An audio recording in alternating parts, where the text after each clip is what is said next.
Vous regardez le top de l'information, un concept à Ricochet Communication. Bonjour, la rédaction du journal du service public est très préoccupée pour cause la tendance qu'ont certains sur l'échiquier politique à fragiliser l'édifice national par des débats que la nation qualifie de nauséeux à bien des égards. L'esprit de la République devrait renaître en chaque citoyen pour éviter aux détracteurs de la cité d'accomplir leurs desseins inavoués. De toute façon, la Cour constitutionnelle veille au grain et se prononcera d'ailleurs ce jour sur la conformité ou non à la Constitution de la loi 2018-31 portant code électoral en République du Bénin, votée en plénière à l'Assemblée nationale le 3 septembre 2018. Pour le nouvel observateur, la haute juridiction est entre le marteau et l'enclume dans un contexte de tensions sociopolitiques dues à certains articles du code électoral qui ne serait pas favorable à la cohésion nationale pour la majorité des citoyens, que ce soit au niveau des partis politiques que des organisations de la société civile. En tout cas, le bloc de la majorité parlementaire, qui n'est pas étranger à cette loi, défend son bilan en répondant aux interpellations et autres attaques du camp d'en face.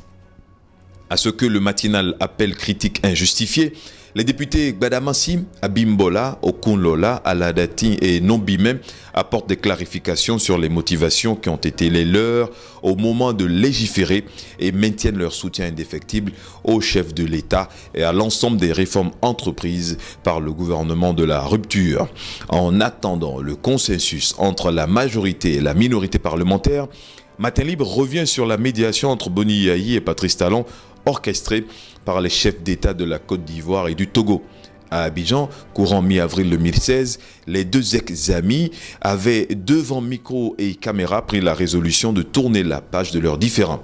Plus de 2 ans après, l'auteur de l'article constate que les divergences ne sont toujours pas aplanies entre les deux hommes qui s'affrontent à distance par médias interposés sur lesquels interviennent les partisans des deux camps. Chacune des deux personnalités étant un atout pour le Bénin, elle gagnerait à tenter l'ouverture sincère pour bâtir ensemble une nation pour laquelle elles ont été toutes invitées par le peuple à diriger. À la suite de cette recommandation de Matin Libre, Fraternité préfère faire le bilan à mi-parcours de Patrice Talon à la tête du pays, faut-il le rappeler, depuis avril 2016. Le journal de Menontin affirme qu'en 2 ans seulement de gouvernance, le chantre de la rupture a réussi à ressusciter le Bénin au bord du gouffre à sa prise de fonction.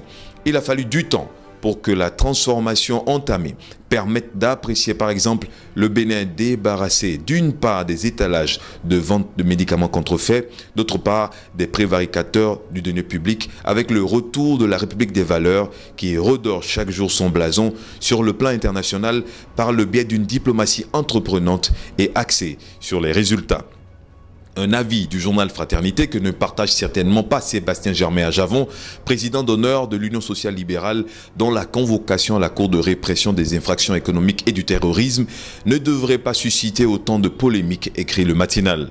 Comme l'a rappelé le procureur de la dite cour, cette instance n'est pas une cour d'exception et ne devrait donc inquiéter Sébastien Germain-Ajavon, qui malgré son statut d'homme d'affaires, poursuit l'auteur de l'article, reste un justiciable parmi tant d'autres. Et pendant que les avocats du président du patronat béninois peaufinent la défense de leurs clients, ceux de l'ex-argentier national Komi Kouché passent à l'offensive suite aux nombreuses accusations non fondées dont est victime l'ancien ministre de Boni Yayi. Mutation nous en dira certainement davantage à l'avenir. Enfin, pour finir, le confrère de la matinée nous fait le compte-rendu complet de la 12e Assemblée Générale extraordinaire de la Confédération africaine de football en Égypte, courant fin septembre 2018. Quant à l'économiste, il a été témoin de la signature d'accords de partenariat entre la Fondation Claudine Talon, le gouvernement du Bénin et Direct Aid pour l'amélioration des conditions de vie des populations béninoises. Bonne journée.